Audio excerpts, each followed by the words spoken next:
believe in abduction theories. That they are being taken by beings from some other place.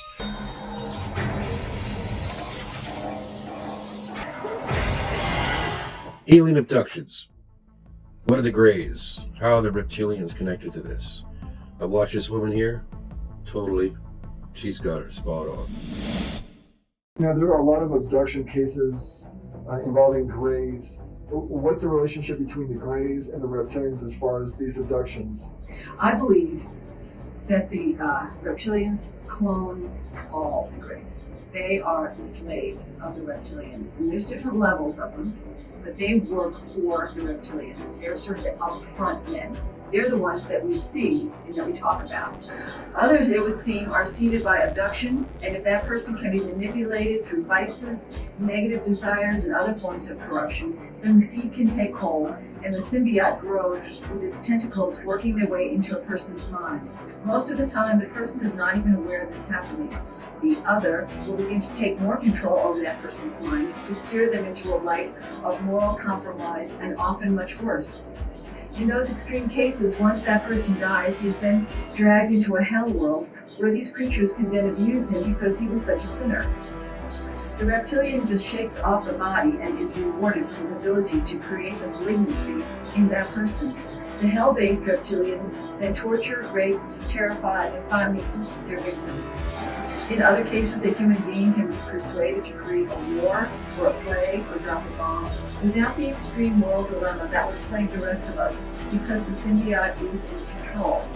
A mother may hear voices whispering to drown her children, throw them from a bridge, or other forms of sick cruelty, thinking that this is the voice of God.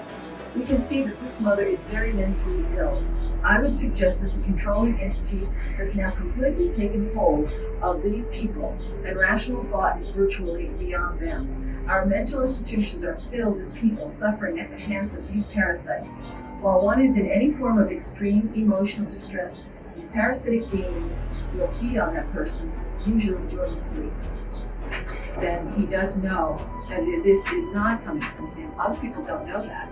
They think that this is their own mind, and they think they're going crazy, or they follow these compulsions. So this is what they do. They will influence, they will get people to do things, and if you commit suicide, they're waiting for you on the other side, I guarantee it. It's basically just the reptilian mind that's inside. It's a reptilian. And it's an astral form of the reptilian. It is like hands, face, nose, mouth. It's not just part of the mind. It is a being inside. Usually, it's probably with an induction process. They are probably microchipped or have implants. That would be a given. They do not want these military people to rise up against these underground reptilians. They want them controlled in a controlled situation. They also, if you've seen the Manchurian Candidate movie, that is very, very real. And I think it's much more widespread than we know. Well, apparently now the reptilians can hide in another dimension that we cannot perceive. Right. Because something's going to shift, and we will be able to perceive that dimension, and we won't be in a hiding place for them anymore. It's just usually called a net. I think it's a force field. It could be electromagnetic, kind of. I don't know. It has many properties. One of them is to hide the astral. It separates the two realities, astral and physical, and it also shuts down people's higher knowing.